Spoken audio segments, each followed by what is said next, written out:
Արի երեկո ժամը 20-ն է, Ազատության եթերում լրատվական թողարկումն է, այսօրվա թեմաներն են։ Բարգավաճ Հայաստանի կալանավորված առաջնորդն այսօր առավոտից նորից քննչականում է։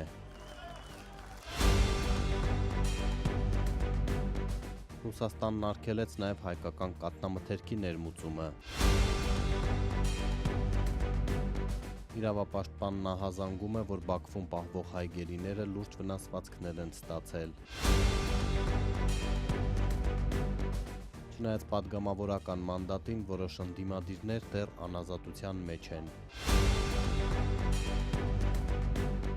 Դոնալդ Թրամփը մաքսատուրքեր է սահմանել աշխարհի 60 երկրների, այդ թվում Ռուսաստանի համար։ Օգոստոսի 2-ին խորհրդարանի առաջին նիստն է, պատգամավորական որոշ աթոռներ գուցե դատարկ մնան, ընտրված 3 պատգամավորներ որպես մեղադրյալներ անազատության մեջ են, այս օրերին դատարաններում վճռվում է նրանց ճակատագիրը, արդյոք անձեռնմխելիության հիմքով ընդդիմադիրներն ազատ կարձակվեն։ Այսօր ամբողջ օրը դատարանը քննում էր ուժեղ Հայաստանի պատգամավոր Դավիթ Ղազինյանի հարցը, մեր թղթակից Աստղիկ Պետևյանի հետ կապ հաստատենք, ողջույն Աստղիկ, ինչ որոշեց դատավորը։ Բարի երեկո Կարլեն, ասեմ, որ մոտ 1 ժամ առաջ ուժեղ Հայաստան դաշինքի ցուցակով պատգամավոր ընտրված Դավիթ Ղազինյանը դատարանի դահլիճից ազատ արձակվեց, նրա խափանման միջոց կալանքը վերացվեց։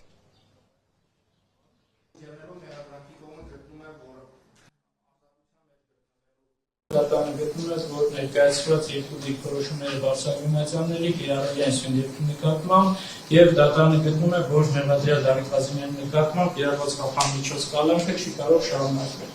Դատարանը արձանագրում է, որ վերջինիս նկատմամբ կիրառված ամենախիստ խափանմիջոցը ենթակա է վերացման։ Կարլեն, ես ասեմ, որ ըստ հակակոռուպցիոն կոմիտեի քրեական վարույթով ըստ նրանց հաղորդագրության պարզել էին, որ Դավիթ Ղազինյանը այլ անձանց հետ նախնական համաձայնությամբ նախապատրաստվել է ընտրակաշառք տալ ընտրողներին հունիսի 7-ին իր դաշինքի օգտին քվեարկելու պայմանով, այդ նպատակով ըստ կոմիտեի Ղազինյանը իր թիմակցին փոխանցել է 1.400.000 դրամ եւ հակակոռուպցիոնի հաղորդմամբ գումարը բաշխելու եւ ընտրողներին փոխանցելու շուրջ տարաձայնությունների պատճառով ենթադրյալ ընտրակաշառք բաժանելու գործը ավարտին չի հասցվել։ Այսօր անմիջապես դատարանի դահլիճից դուրս գալով Դավիթ Ղազինյանը այս գործը շարունակեց քաղաքական համարել։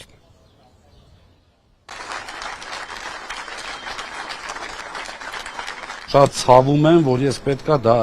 պատգամավորի կարգավիճակ ձեռք բերելով դուրս գայի, իրականում ցավում եմ, որովհետև նախ պետքա դա չլիներ, որ պատգամավոր դառնալով էլ դուրս գայից։ Բացարձակ։ Իսկ պարզվել է այն շրջանակը, ում դուք պատրաստում եք։ Հիմա ես չգիտեմ, նախաքննություն չի, չէ՞, դատաքննություն է, ես իրավունք ունեմ ինչ որ բան ասեմ այս գործով։ Դե դուք կլսեք, էլի մենք ասպնդեցինք, որ բաց լինի, կտեսնեք։ Այսինքն կա այդ շրջանակը, Չէ, պարզել են, որ դուք բացարձակ առերեսում էլ չեն արել, այնտեղ գիտեք ոնց է, լավ անուն չասեմ, զապիսը լսել եք։ Ասում է Ղազինյան Դավոն, նախ առաջինը Ղազինյան իմ Դավոյի հեղինակային իրավունքը դա մորինս, սա իմ մայրն է ինձ ասում Դավո, ոչ մեկ խնդրում եմ չասի, մեկ, երկրորդը ասում է ես լսեցի, որ Ղազինյան Դավոն փող բերեց, այն մեկին ասում են, բա որտեղից լսեցիր, ասում է այն մեկն ասեց, այն մեկին ասում են, բա որտեղից լսեցիր, ասում է այն մեկն ասեց։ Այսինքն տեսնեք էլի, փուչիկա։ Կարլեն, ասեմ, որ 1 միլիարդ դրամ գրավ վարչական հսկողություն եւ բացակայելու արգելք մեղադրողը հեծի նախկին տնօրեն Դավիթ Ղազինյանի կալանքը փոխելու այս խափանման միջոցներ պատկերացնում այլընտրանքային միջոցը եւ ոչ թե հենց այսօր, ինչպես Արամ Վարդևանյանը նրա փաստաբաններ պնդում, այլ օգոստոսի 2-ից մեղադրողը կարծում է, որ հենց այդ օրն է Դավիթ Ղազինյանը падգամավորի լիազորություններ ձեռք բերում։ Ես ասեմ ինչու է խոսվում, հա, падգամավորի լիազորություն, կարգավիճակ, այս տերմինները ինչու են քննարկում, դա սահմանադրական դատարանի 5 տարի առաջվա որոշումն է, որը խափանման միջոցի հարցով, հա, ընտրված падգամավորների դեպքում գոյություն ունեցող խափանման միջոցների հարցով փաստաբանները բարձրացնում են եւ սահմանադրական դատարանի որոշման падգամավորի կարգավիճակ ձեռք բերելու պահից անձը չի կարող պահվել անազատության մեջ եւ հիմա փաստաբանները պնդում են, որ падգամավորի կարգավիճակ այն պահից են անձինք ձեռք բերում, երբ կենտրոնական ընտրական հանձնաժողովը մանդատներ բաշխելու մասին արձանագրություն է կազմում, իսկ դա հուլիսի 21-ին է եղել, իսկ օրինակ նույն մեղադրողը կարծում էր, որ դա օգոստոսի 2-ին է, այսինքն նոր խորհրդարանի առաջին նստաշրջանի ընթացքում։ Պատվարժան դատարան մեղադրանքի կողմը գտնում է, որ մեղադրյալ Դավիթ Ղազինյանը սահմանադրական դատարանի իմաստով падգամավորի կարգավիճակ ձեռք է բերելու 2026 թվականի օգոստոսի 2-ին։ Ուստի այնուամենայնիվ պատվարժան դատարան հաշվի առնելով, որ դատական նիստեր մինչև այդ չունենք նշանակած, մեղադրանքի կողմը կրկին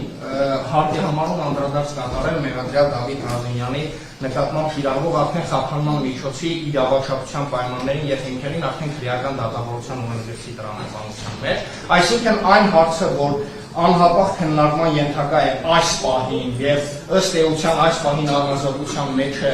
պահվում օրենսդրությամբ սահմանված, ինչպես նաեւ սահմանադրական դատարանի կարգավորումներին հակառակ տրամաբանության մեջ, մեղադրանքի կողմը չի կիսում այդ կարծիքը եւ գտնում է, որ դա իրավական հիմնավորում չունի։ Այս հիմնավորումներից ելնելով մեղադրանքի կողմը միջնորդում է մեղադրյալ Դավիթ Ղազինյանի նկատմամբ կիրառված կալանք խափանման միջոցը փոփոխել, որպես խափանման միջոց կիրառել գրավը 1 միլիարդ դրամի չափով, վարչական հսկողությունը եւ բացակայելու արգելքը համակցված։ Վարչական հսկողության սահմանափակումների վերաբերյալ մեղադրանքի կողմը գտնում է, որ կիրառելի է քրեական դատավորությանը մասնակցող անձանց հետ սահմանափակման անհրաժեշտություն, ինչպես է վարչական հսկողության համապատասխան վերահսկողության էլեկտրոնային միջոցների կիրառումը։ Կարեն, ես նշեմ, որ Դավիթ Ղազինյանը ուղղակի դատարանի դահլիճից ազատ արձակվեց եւ ոչ մի այլընտրանքային խափանման միջոցի անհրաժեշտություն դատարանը չտեսավ եւ Կարեն, ասեմ, որ եթե Դավիթ Ղազինյանը կալանքի տակ էր, ապա ազգային ժողովի ընդդիմադիր երկու խմբակցությունների երկու падգամավորներ տնային կալանքի տակ են, խոսքը Հայաստան խմբակցության падգամավոր Արթուր Սարգսյանի եւ նույն ուժեղ Հայաստանի падգամավոր Հայկ Սուքիասյանի մասին է եւ այս րոպեներին հենց այս դատարանում Հայկ Սուքիասյանի խափանման միջոցի հարցն է քննվում, նրա փաստաբանը էլի սահմանադրական դատարանի որոշման հիմքով, որ падգամավորի կարգավիճակ ստանալուց հետո անձը չի կարող պահվել անազատության մեջ, այդ հիմքով դատարան է դիմել եւ այս հարցն է քննարկվում Հայկ Սուքիասյանի դեպքում այս պահին հարցը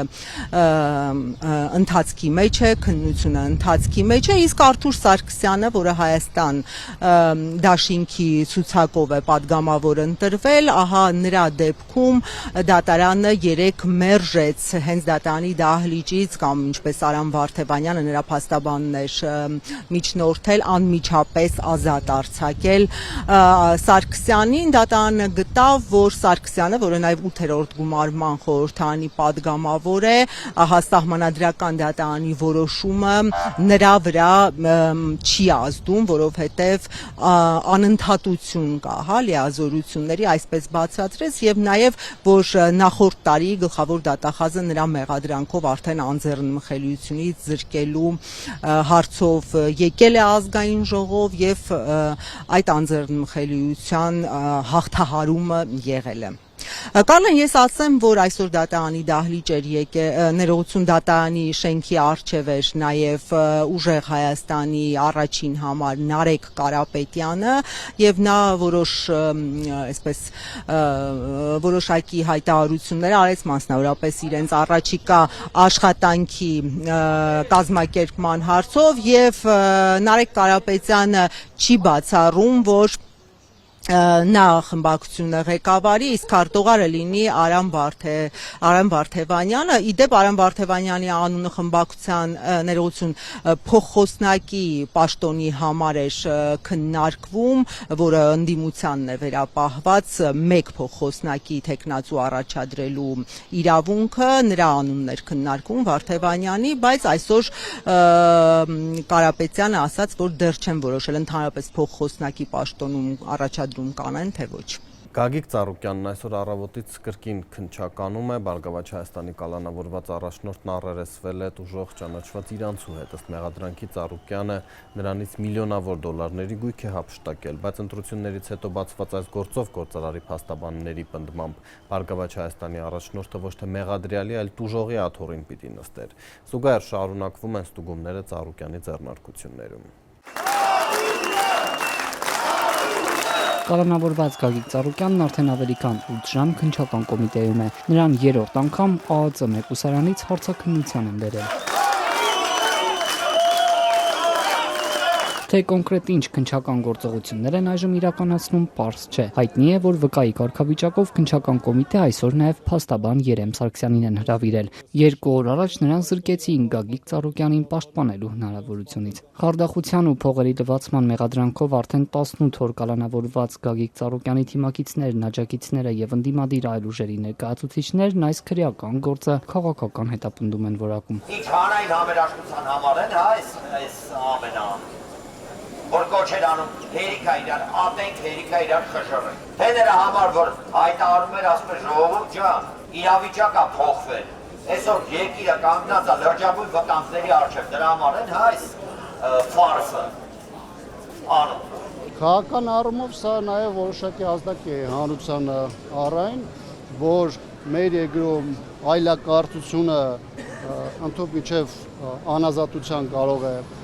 դասվել։ Մինչդեռ իրավապահները պնդում են, ապացույցներ ունեն, որ Ծառուկյանը 21 միլիոն դոլարի հափշտակություն է կազմակերպել իրանցի գործարարներից։ Նախընտրական շրջանում վարչապետ Նիկոլ Փաշինյանն ուղիղ սպառնում էր ազատազրկել եւ ունեզրկել գործարարին։ Ընտրություններից ուղիղ 1 ամիս անց Գագիկ Ծառուկյանը կալանավորվեց։ Զուգահեռ իրավապահները կապարակնքեցին նրան պատկանող ավելի քան 1 տասնյակ խոշոր ընկերություններ, այդ թվում Հայաստանի խոշոր հարկատուների ցանկերի առաջատար ձեռնարկություններ։ Ծառուկյաններին պատկանող Արարատի ցեմենտի գործարանի կառավարումն անցել է գործադիրին։ Երևանի քաղաքապետարանն էլ հայտարարում է, թե իրենց վերահսկողության տակ է Multi Wellness մարզասրահը։ 10,000-ից ավելի մարդ արդեն 20 օր է հարկադիր պարապուրդի է մատնված Multigroup կոնցեռնի կազմում գտնվող եւ պարոն Ծառուկյանի կողմից հավատարմագրային կառավարման հանձնված 10-ից ավելի ընկերությունների գործունեություն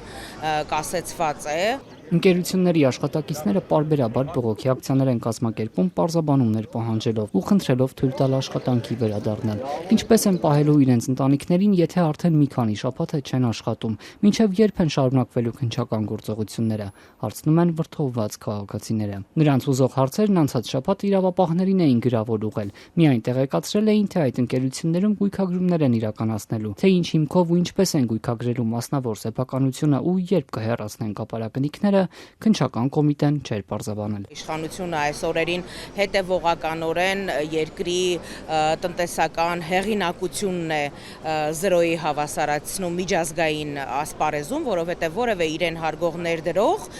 Հայաստանում այլևս երբեք ներդրում չի իրականացնելու, երբ որ իր աչքով տեսնում է, թե ինչպես օրը ցերեկով կոնկրետ ունեզրկման գործընթաց է սանձազերծվում Հայաստանում ամենահայտնի կայացած գործարարներից մեկի նկատմամբ։ ԲՀԿ նախագահի խոսնակ Իվետ Ատոնոյանը պնդում է, իրենց իրավաբանները զբաղվում են Արարատ ցեմենտի եւ Multi Wellness-ի գործերով։ Բնական է, որ մեր փաստաբանները եւս ձեռքները ծալած չեն նստելու, բնական է, որ մենք չենք ընդունում այս որոշումը եւ հնարավոր բոլոր իրավական եղանակներով բողոքարկելու ենք այն։ Քննչականը ոչ միայն Գագիկ Ծառուկյանին պատկանող բիզնեսներն է կապարակնքել, այլև Հայաստանի մարզական առօրյայի պատասխանատու կառույցներից Հայաստանի ազգային օլիմպիական կոմիտեն։ Իվետ Ատոնոյանն ընդգծում է, աշխատանքները պարալիզացված են։ Միջազգային օլիմպիական կոմիտեի ավելի վաղ ազատությանը հայտնել էին, հետևում են տեղի ունեցողին եւ լուծումներ են փնտրում։ Գործնականում, երբ որ չկա աշխատելու տարրական գրագրություն իրականացնելու հնարավորություն, այսինքն Օլիմպիական կոմիտեն կապարակնքված է։ Բնականաբար Օլիմպիական կոմիտեի մասնագետները, պատասխանատուները իրականացնում են փորձում են իրենց աշխատանքը հեռավար իրականացնել, բայց այդպես չի լինում, հասկանում եմ 21-րդ դարն է, բայց եւ այնուամենայնիվ աշխատանքային տարրական եւ նվազագույն պայմաններ չկա այդ աշխատանքը կանոնակարգելու։ ԲՀԿ առաջնորդի խոսնակի պնդմամբ արդենից խնդիրներ են ծագել տարբեր մրցումներին պատրաստվելու տեսանկյունից։ Տեխնիկական հարցերից զատ նաեւ մարզիկների պարապմունքների հնարավորություններն են սահմանափակված։ Իրավապահները նաեւ Օլիմպիական կոմիտեի մարզաբազան Օլիմպավանն են կապարակնքել։ Ընտրություններից հետո Պուտինը ոչ միայն չշնորհավորեց Փաշինյանին, Ռուսաստանը չվերացրեց տնտեսական սահմանափակումները, այլև այսօր հայտնի դարձավ, որ հայկական կաթնամթերքը կարգելվի ներմուծել ռուսական շուկա։ Հայաստանը հերքում է ռուսական կողմի սանիտարական պատճառաբանությունները, բայց դա չի մեղմում տնտեսվարողների դրությունը։ Ռոսելխոզնադզորը հիմա էլ հայկական կաթնամթերքն է վտանգավոր համարել ու արգելել ռուսական շուկայում դրա վաճառքը։ Ռուսաստանի անասնաբուժական եւ բուսասանիտարական վերահսկողության դաշնային ծառայությունը հայտարարել է, արտադրության մեջ օգտագործվել է հիվանդ կենդանիներից ստացված կաթ եւ չհաստատված ծագմամբ հումք։ Հայաստանի սննդամթերքի անվտանգության տեսչական մարմինը մինչդեռ հերքում է։ Մամուլի խոսնակ Անուշ Արությունյանն ազատությանն ասաց, ապացույցներ չկան։ Հայկական կաթնամթերքի 4 կազմակերպություններում համատեղ իրականացված վերահսկողության արդյունքները ռուսական կողմը թեև չի տրամադրել, սակայն կարող ենք տեղեկացնել, որ այդ արտադրամասերի կողմից հիվանդ կենդանիների կաթի օգտագործման, ինչպես նաև այլ երկրից ներմուծված հումքի կիրառման հիմնավորումներ ստուգման ընթացքում չեն հայտնաբերվել։ Ըստ ներկայացված փաստաթղթերի արտադրության մեջ օգտագործվող հումքը անցել է լաբորատոր ստուգում եւ եղել է անվտանգ։ Ռոսելխոզնադզորից հայտարարում են հուլիսի 14-ից 21-ը Հայաստանում ՍԱԱՏՄ-ի հետ են համատեղ ստուգումներ արել ու մի շարք խախտումներ գտել, այդ թվում արտադրանքի հետագծելիության, փաստաթղթերի, արտադրական վերահսկողության ու ռիսկերի կառավարման համակարգերի հետ կապված։ Ռուսական կողմի պնդմամբ ստուգումների ընթացքում արձանագրվել են նաև այնպիսի խախտումներ, ինչպիսիք 23-ին ու 24-ին էին հայտնաբերել։ Բացի այդ, ըստ ռուսական գերատեսչության հաստատվել են դեպքեր, երբ Ռուսաստանի շուկայի համար նախատեսված բարձր յուղայնությամբ կաթնամթերքի արտադրությունում օգտագործվել է երրորդ երկրներից ներմուծված հումք, չնայած Հայաստանի անասնաբուժական ծառայության նախկին հավաստիացումներին, թե օգտագործվում է հայկական կամ Եվրասիական տնտեսական միության երկրների ձեռնարկություններից ստացած հումք։ Մեջբերում այդ պաշտոնական տեքստից։ Տանում մինչև օրս չի ստեղծվել այնպիսի համակարգ, որը հնարավորություն կտա հաստատել արտադրության մեջ օգտագործվող կաթի կամ այլ կաթնային հումքի ծագումն ու անվտանգությունը։ Առանձնապես խնդիր է համարվում ֆիզիկական անձանցից մթերվող կաթի վերահսկողությունը, քանի որ այդ մատակարարները չեն կարող երաշխավորել հանձնվող արտադրանքի անվտանգությունը։ Ռոսելխոզնադզորի գնահատմամբ Հայաստանը բավարար վերահսկողություն չի իրականացնում արտադրողների նկատմամբ, այդ իրավիճակը կապելով 2019-ին իրականացված պետական կառավարման բարեփոխումների հետևանքների հետ։ Ենթադրվում է նկատի ունենային, որ Հայաստանում փակվել է գյուղնախարարությունը ու այդ գործառույթը դրվել էկոնոմիկայի նախարարության վրա։ Հայաստանի սննդամթերքի անվտանգության տեսչական մարմնի մամուլի խոսնակն ասում է, իրենք տարվա ընթացքում միշտ անում են ստուգումներ հայկական կաթնամթերք արտադրող բոլոր արտադրամասերում։ Ստուգումների արդյունքում, եթե անհամապատասխանություններ են հայտնաբերում, տեսչական մարմնի կողմից կասեցվում է տվյալ արտադրամասի արտադրական գործունեությունը մինչև հայտնաբերված խախտումները վերացնելը։ Վտանգավոր խմբականակները հանվում են շրջանառությունից եւ ոչնչացվում։ Ազատությունը փորձեց կապ հաստատել այն 4 ընկերությունների հետ, որոնց արտադրանքը Ռոսելխոզնադզորը վտանգավոր է համարել եւ դրանց հիմքով արգելել հայկական կաթնամթերքի վաճառքն իր երկրում։ Ընկերություններից մի մասի ներկայացուցիչների հետ առհասարակ կապ հաստատել չհաջողվեց։ Մյուսներն էլ հրաժարվեցին խոսել։ Ռոսելխոզնադզորը նշել էր, որ հայկական կաթնամթերք արտադրող ընկերություններում ստուգումներ արել է նաեւ 2023-ին ու 24-ին։ Այդ ընկերություններից մեկի ներկայացուցիչն ազատությանն ասաց, իրենց լուրջ խնդիրների մասին չեն տեղեկացրել, սակայն հետո, երբ հեռացել են, կրկին արգելել են իրենց արտադրանքի մուտքը ռուսական շուկա։ Ընկերությունն իր արտադրանքը հիմա ոչ միայն Հայաստանում է վաճառում, այլ եւս 2 երկիր է արտահանում, սակայն ոչ այն ծավալներով, ինչ Ռուսաստանում։ Իսկ ռուսական կողմի հայտարարած խախտումներն այս ընկերությունը չի ընդունում։ Իրանք եկել տեսել են ամբողջ գործունեությունը, ամբողջ արտադրական process-ը, տեսել են ցիստերներով բերված կաթերը, գյուղերից բերված բոլոր հավաքված կատերը, իրանց հետագա վերամշակումները, արտադրանք ստանալը եւ ամբողջ շղթան։ Այն որ ես ասեմ իրենք սխալ են նկատել, մենք այդ սխալը ուղղենք, չէ, սխալ չի եղել, որ մենք ուղղենք։ Անարտարաշ ընդհանուր փակելը։ Ռուսաստանը Հայաստանի նկատմամբ տնտեսական սահմանափակումների լայնածավալ փուլը սկսեց այս տարվա ապրիլի վերջից, հետագայում ընդլայնելով այն մայիս-հունիս ամիսներին։ Սահմանափակումներ կամ արգելքներ կիրառվեցին հայկական հանքային ջրի, ալկոհոլային խմիչքների, ծաղիկների, ձկնամթերքի, ինչպես նաև մի շարք գյուղատնտեսական ապրանքների, մրգերի, բանջարեղենի եւ հատապտուղների ներմուծման նկատմամբ։ Տնտեսվարողներից շատերը սա քաղաքական ճնշում են համարում, կապված Հայաստանի եվրոպական ձգտումների հետ։ Նրանք ասում են, որ սահմանափակումների հետևանքով չեն կարողանում իրենց արտադրանքը հասցնել երբեմնի ամենամեծ ու ամենամոտ ռուսական շուկա։ Ու չնայած Բրյուսելի կողմից հայտարարված աջակցությանը, տնտեսվարողներից շատերն ընդգծում են, որ եվրոպական շուկա մտնելը հեշտ գործ չէ, տարիներ են հարկավոր գործընկերներ ձեռք բերելու եւ իրենց ապրանքն այնտեղ ճանաչելի դարձնելու համար։ Բեռնափոխադրողներից մեկն Ազատությանն ասաց, այնինչ դուրս է մնացել ռուսական սահմանափակումների ցանկից, միևնույնն է, մեծ դժվարությամբ են հասցնում Ռուսաստան։ Անցած անգամ պահածո եմ տարել, դասմոտր եմ մցրել, մոտավորապես 200,000 ռուբլի փող եմ եկալել դասմոտր անելու համար։ Պլյուս մի շաբաթ ավտոն կանգնել է Լարսում։ Բեռը իդեալական է եղել։ Էլի մեկա գրում եմ, իրաց փողը առնում եմ 200,000 ռուբլի, դա մոտավորապես 900,000 դրամ է։ ՄԱԿ-ի միջազգային առևտրի վիճակագրական բազայի տվյալներով Հայաստանից Ռուսաստան կաթնամթերքի արտահանման գումարային ծավալը վերջին տարիներին նվազել է։ Եթե 2023 թվականին այն կազմել է $19.8 միլիոն, իսկ 2024-ին 19.5, ապա 2025 թվականին դարձել է $16.2 միլիոն։ Այսինքն մեկ տարվա ընթացքում արտահանման արժեքը նվազել է շուրջ 18%, իսկ 2023 թվականի համեմատ մոտ 19%։ Ռուսաստանի սահմանափակումների ֆոնին Եվրամիությունը Հայաստանին տրամադրել է 52 միլիոն եվրոյի աջակցություն տնտեսության դիմակայունությունն ուժեղացնելու, արտահանման նոր շուկաներ գտնելու եւ հայկական արտադրողների եվրոպական շուկա մուտքը հեշտացնելու նպատակով։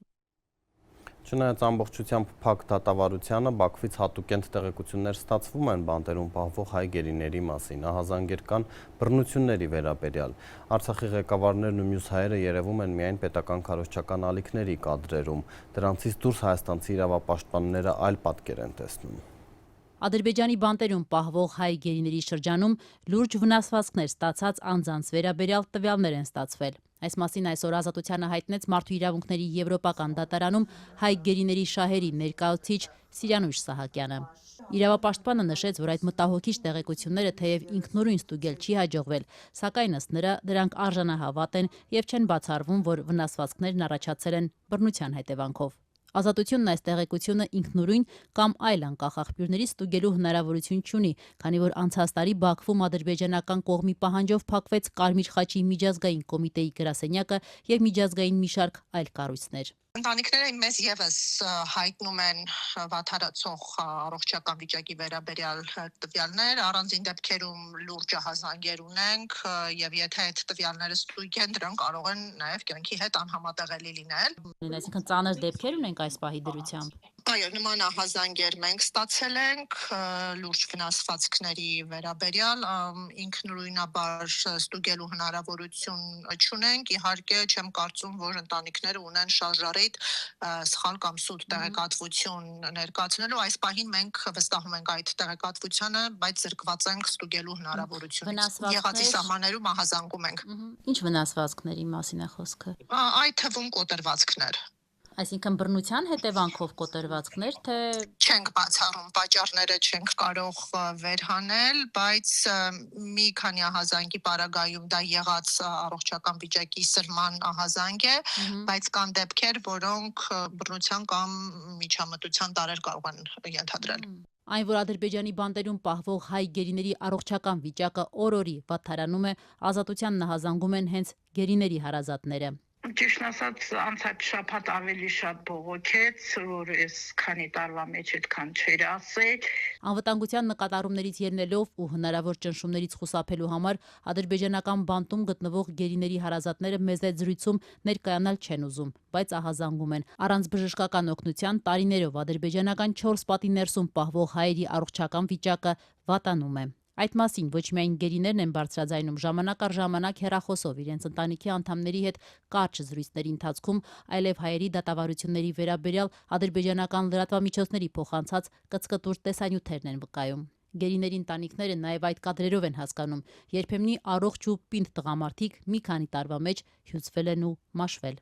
Շատ նիհարած է։ Ոնց որ ոսկորն ու կաշին լինի, դաժե ներքևի ատամներն էլ չկա։ Ինքը ճիշտ է, դի մեզ չի ասում, բայց դատավարության ընթացքում ինքը խոսալուց երևում է, որ ներքևի ատամները չկա, ջարդած է։ Մեկ այլ գերու հարազատ, ով ոչ միայն խուսափեց ներկայանալ, այլև ձայնագրվել, Ազատությանը պատմեց, որ հիմա բոլոր գերիներն են դժգոհում իրենց առողջական վիճակից։ Զանգեց, ասեց վատ ենք, բոլորս ենք վատ, մեկը սրտից է բողոքում, մեկը գլխից է բողոքում, մենք լրիվ անտեսված ենք։ Օրերս Ազատության հետ զրույցում արդեն 6 տարի ադրբեջանական բանտում պահվող Լյուդվիգ Մկրտչյանի կինն էր նաև ահազանգել, ամուսնու առողջական վիճակը վերջին ամիսներին կտրուկ վատացել է։ Ասում էր, որ շատ վատ է, խոսելուց էլ ինքը շատ վատ է խոսում, շնչահեղձ է լինում։ Հուսալքված, հուսահատված վիճակում է, դաժե այնքան ա եղել, որ ասել է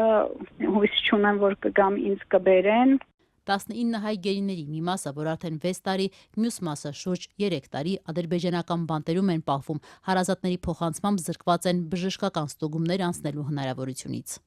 Ասում հիվանդանոց բան տանում են, ասма չէ, բալես, ինչ հիվանդանոց, ինչ բան, չէ, տենց բան չկա։ Գերիներին ընդե ոչ մի ձևի, ոչ մի բժշկական օգնություն ցույց չեն տալի, լրիվի մոտել, ինչ որ առողջական խնդիրներ կա, ոչ մի ձևի չեն արձագանքում, չեն օգնում, մարդկանց մոտ ամեն ինչ բարդանում է առողջական վիճակները։ Եվրոպական դատարանում հայ գերիների շահերի ներկայացուցիչ Սիրանուշ Սահակյանն ասում է, որ գերիների առողջական վիճակի մասին օբյեկտիվ տեղեկություններ ստանալու հնարավորություն չկա, քանի որ միջազգային կառույցների միջնորդությամբ անկախ բժիշկների հասանելիություն հայ գերիները չունեն։ Հետևաբար ընտանիքներից ստացված տեղեկությունները փաստագրվում են եւ ներկայացվում են այն կառույցներին, որոնք կարող են որևէ դերակատարում ունենալ։ Իրավապաշտպանի խոսքով այդ կառույցներին խնդրում են միջամտել կամ դիվանագիտական երկխոսության ճանապարհով հարցերը դարձնել քննարկման առարկա։ Իդեպ մինչև օգոստոսի 31-ը Ադրբեջանը պարտավոր է Մարդու իրավունքների Եվրոպական դատարանին հաշվետվություն ներկայացնել հայ գերիների պահման, ներառյալ առողջական վիճակի մասին։ Բժշկական այդ փաստաթղթերը Սիրանուշ Սահակյանի խոսքով կհամադրվեն ընտանիքների ստացված տվյալների հետ։ Իրավապաշտպանն ասում է, որ Եվրոպական դատարանը թեև չի կարող պարտադրել Ադրբեջանին ապահովել անկախ բժիշկների հասանելիություն, սակայն պարտավորեցնում է Բաքվին ապահովել գերիների առողջությունն ու անձեռնմխելիությունը եւ ձեռնպահ մնալ այնպիսի գործողություններից, որոնք վտանգի տակ կդնեն նրանց կյանքը։ Նաև այդ նպատակով է Եվրոպական դատարանը Ադրբեջանից պահանջում բանտերում պահվող հայերի բժշկական փաստաթղթերը։ It would declare that it is the sense of Congress that Azerbaijan should release these Armenian prisoners of war and all political prisoners. Իդեպ օրերս ԱՄՆ ներկայացուցիչների պալատի արտաքին հարաբերությունների հանձնաժողովը կոչ էր արել Ադրբեջանին անհապաղ ազատ արձակել հայ պատանդներին։ Ադրբեջանական կողմի պատասխանը չուշացավ։ Միլի մեջլիսը բողոք հայտնեց, պնդելով, որ այդ բանաձևում անհիմն մեղադրանքներ են տեղ գտել եւ փաստաթուղթը հայկական լոբիի օգնությամբ Ադրբեջանի վրա քաղաքական ճնշում գործադրելու փորձ է։ Իշխանություններին աջակցող բլոգերի այցից հետո պատմության մեջ է հայտնվել շուկայում ձմերուկ վաճառողը, որ չի թաքցրել իր ընդդիմադիր հայացքները։ Վիճաբանությունից հետո իրավապահները գնացել են միայն գյուղացու հետևից, այնինչ բլոգերն ինքն էր սպառնալիքներ տալիս տեսախցիկի առջև։ Օրվա ապրող ձմերուկ ծախողին եկավ սարկեց, շարով խփեց, գնաց, այդքան բան կարամար։ Շարի մեջ գցեց այդ տվում ու տարան փակեցին։ Գյուղմթերքի այս մեծածախ շուկայում վաճառողները մեղմ ասած տարակուսած են։ Շաբաթվա սկզբին կոստյումով բլոգեր քաղաքագետն ու իրենց կողքին ձմերուկ վաճառողը կոշտ բանավեճ ունեցան ու 3 իրավապահները ձերբակալեցին վաճառողին։ Գալստուկով կոստյում շալվարով հագնված է, նրան ասենք կարելի ասի ես ձեր մերը, ձեր հերը, բայց եթե են մեկ ասենք գյուղացի է, վաճառող, ասենք դախլի հետևից, որ ասի ես քու մեր, ասենք նոտաները արդեն հետ ասման, նրան խուլիգանություն է, իսկ ասենք պաշտոնյաներն է խուլիգանություն, չի։ ինքը ոչ մի բանում մեղք չունի,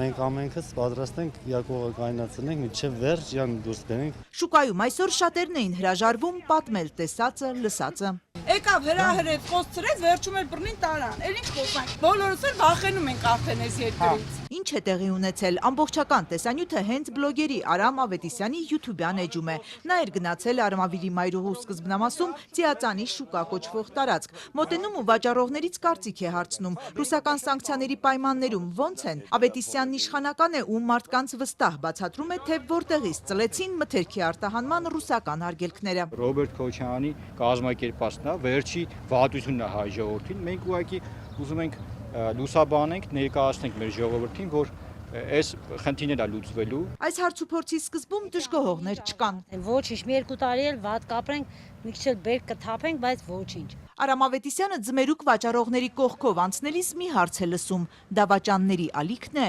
ու սկսվում է։ Հետո մացի դավաճան։ Այդ շու մեկը դավաճան ասել։ Ասի, ինչ կա։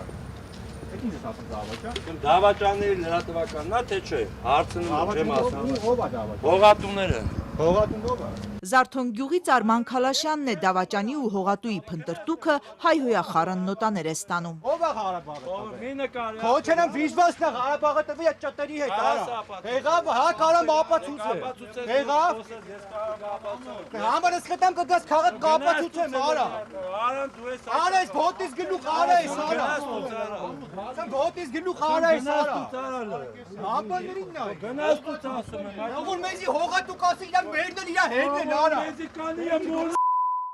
Լավ ախպեր համ։ Հետո Արամ Ավետիսյանն անցնում է սպառնալիքներին, ձմերուկ վաճառողը պիտի ըստ նրա նստի ու շատ երկար։ Դու ժուժուի կամերում նստելու ես, եղավ արա։ Եղավ քիսոյի հետ ես նստելու։ Ես նստեի դուս եկա դու դահվելու ես։ Նիկոլը հավերժ չի իշխանական բլոգերին հուշում է ձմերուկ վաճառողը։ Նիկոլը որ չներ մի ստրկություն է Քոչյանի սերժի համար անի։ Այ Նիկոլը ձեր նման ստրուկներին է մարտսա։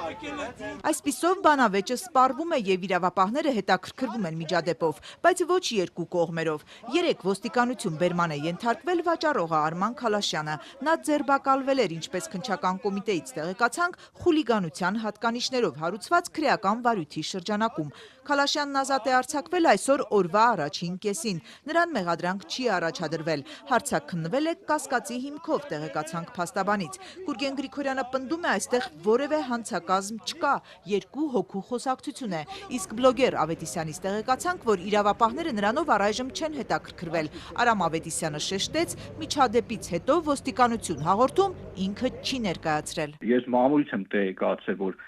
վարույթը նախաձեռնվել, ես հաղորդում չեմ ներկայացել, մենք ուղղակի այդ տեսանյութն ենք հրապարակել եւ իմ կարծիքով իրավապահ մարմինները ուսումնասիրելով այդ տեսանյութը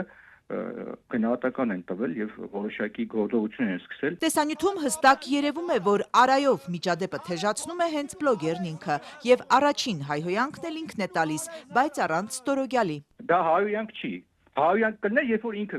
հայհոյեց սեռական բնույթ, այ դա է հայհոյանք։ Հայհոյանքը ոնց անում է։ Պարտադիր բառերը դիլնի, ասում է, դե բերեք բոլորին այդ արտահայտություններն անենք առանց վերջաբան ասելու, ինչ դուրս կգա։ Նավան որ մարդու ծնողը չկա։ Ավելի թունդ լեզվակռիվներ, ավելի կոնկրետ սպառնալիքներով իրավապահներին չեն հետաքրքրել։ Կառնեցի մի մարդ իշխանական լրատվամիջոցով կոչ էր արել քարով խփել ամենայն հայոց կաթողիկոսի գլխին ու 7 ամիս անցել մեղադրյալի կարգավիճակ չունի։ Վարչապետ Փաշինյանն ինքը արցախցի գործչին ինչ ասեց։ Փալանչյանն ասումն է։ Նուբարաշենի բանտ ընկավ Արցախցի Օսիպյանը։ Ընդդիմադիր հայացքներով քաղաքացիներին պաշտպանող փաստաբանները նկատում են, իշխանության քննադատները ժամերի ընթացքում են ձերբակալվում, իսկ երբ խոսքը վերաբերվում է կաթողիկոսի գլուխը ջարդելու պլանին, ամիսներով լեզվաբանական քննություն են իրականացնում։ Այս դեպքում էլ իրավապահներին հետաքրքրել է հողատու ու դավաճան բառերն անհասցե օգտագործող ձմերուկ վաճառողը, բայց ոչ միջադեպի, ոչ պակաս թունդ մասնակից իշխանական բլոգերը։ Նա ի դեպ շուկայում ձմերուկ վաճառող Արման Քալաշյանին համարում է հիբրիդային պատերազմի էլեմենտ։ Միջադեպից հետո էլ Ծիածանի շուկայում շարունակում էր նկարահանումները, հանդիպելով հիմնականում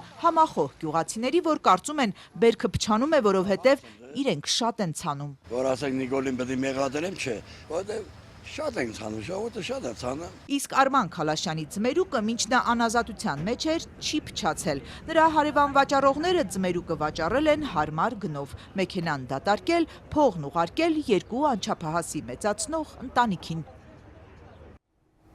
Շիրակում հաշվում են կարկուտի վնասները, տուժել է հատկապես ցորենը, գյուղացիներին ապրուստի միջոցի ծրկելուց բացի նաև հացամթերքի գների վրա կարող է ազդել։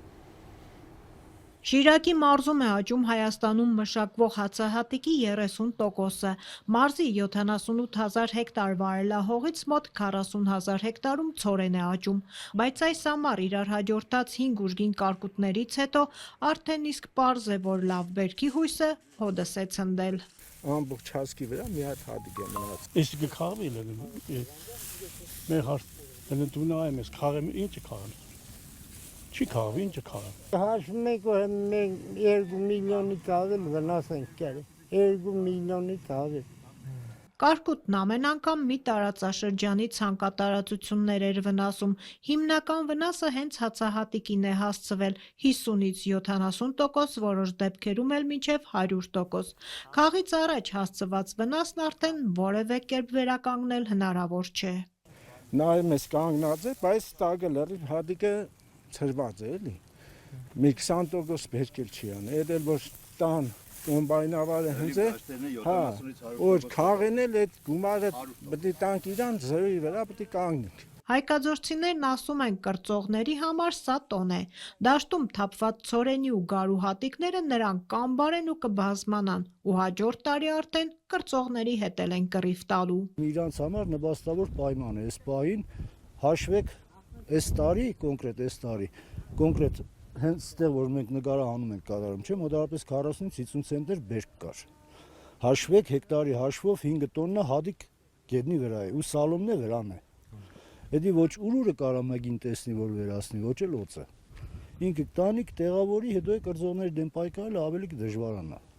Հայաստանը հացահատիկի առումով ինքնաբավ երկիր չէ, ընդհանուր սպառման միայն 23%-ն է տեղում աճում, մնացածը ներկրվում է հիմնականում Ռուսաստանից, որի հետ Հայաստանի հարաբերություններն արդեն մի քանի ամիս է լարված են։ Միայն անցած տարի Հայաստանն ավելի քան 332,000 տոննա ցորեն է ներկրել, այն տարիներին, երբ կառավարությունը սուբսիդիա չի տրամադրում, ցանկատարածությունները սովորաբար նվազում են, միջինը 5-ից 10,000 հեկտարով։ Շնորհացան ցորենները ցանվել են մոտ 70-90%-ով, բայց անցած տարվա համեմատ զգալի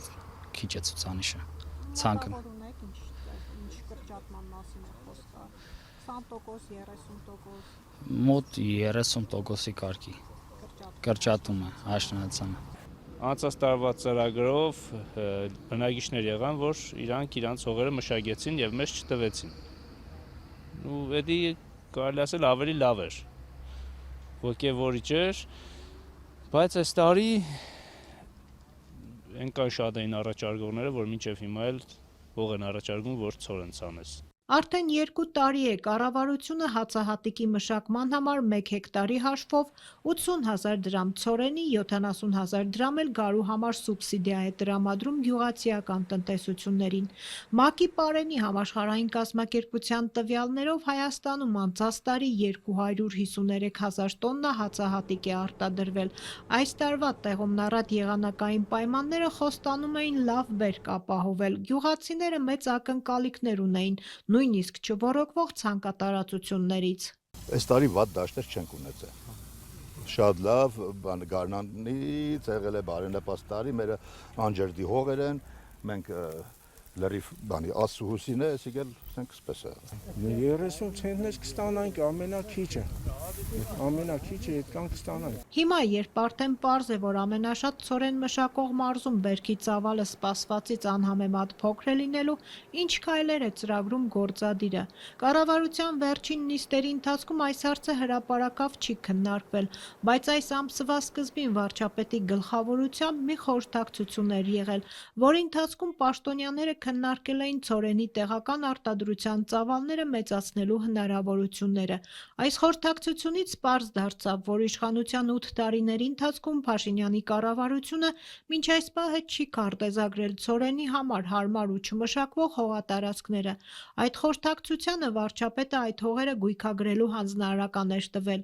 Գործադիրի կողմից այլ քայլերի մասին չի հաղորդվել։ Ինչ վերաբերում է կարկուտի հասցրած վնասի փոխհատուցմանը, առայժմ դրա մասին էլ խոսք չկա։ Հացահատիկի կարկտահարության դեպքերը այս տարի կառավարությունը ներառել է գյուղապահովագրության ցանկում։ 1 հեկտարի համար գյուղացին վճարում է միջինը 5-ից 10 հազար դրամ։ Ըստ գյուղատնտեսության ապահովագրողների ազգային գործակալության տվյալների, Հայաստանում այս տարի ընդհանուր առմամբ ընդամենը 8391 հեկտար ցանկատարածություն է ապահովագրվել, որից ամենաշատը 3778 հեկտարը Շիրակի մարզում։ Ապահովագրված հողատարածքները կփոխհատուցվեն, մնացածի մասին դեռ խոսք չկա, ու փոխհատուցման ակնկալիք չունեցող գյուղացիները հիմա փոշմանել են, որ չեն ապահովագրել։ Հարը ասենք բանոնի կապահովագրենք, ավելի լավ չի եղնիսենք, ավելի սավկերներ գիներ ասոր աբավ է, կարգուդ է կա, մե բան եղնիկ, որնա փողը կուդան, հա։ Միայն Շիրակում հազարավոր հեկտարներով հացահատիկի ցանկատարածություններ են վնասվել, համայնքապետարաններն ու մարզպետարանը դեռ վնասների գույքագրում են անում։ Եվ միջազգային լրահոսից Դոնալդ Թրամփն այսօր 10 և 12.5%-ի նոր մաքսատուրքեր է սահմանել 60 առևտրային գործընկերների, այդ թվում Եվրոպական միության և Չինաստանի ապրանքների նկատմամբ, ճիշտ այն պահին, երբ լրացավ ժամանակավոր համաշխարհային մաքսատուրքերի ժամկետը։ Մի շարք երկրներ շտապել են քննադատել Վաշինգտոնի այս քայլը։ Օրեր առաջ էլ Միացյալ Նահանգները Կանադայից ներկրվող մի շարք ապրանքների համար էր 50%-ի մաքսատուրք սահմանել։ Իսպանիայում արտակարգ դրություն է հայտարարվել, երբ անտառային հրդեհները հասել են մայրաքաղաք Մադրիդի մերձակայքին, ավելի քան 10,000 մարդ է տարհանվել։ Եղանակային պայմանները բարդացրել են հրդեհաշիջումն ու բնակչության պաշտպանությունը։ Մալի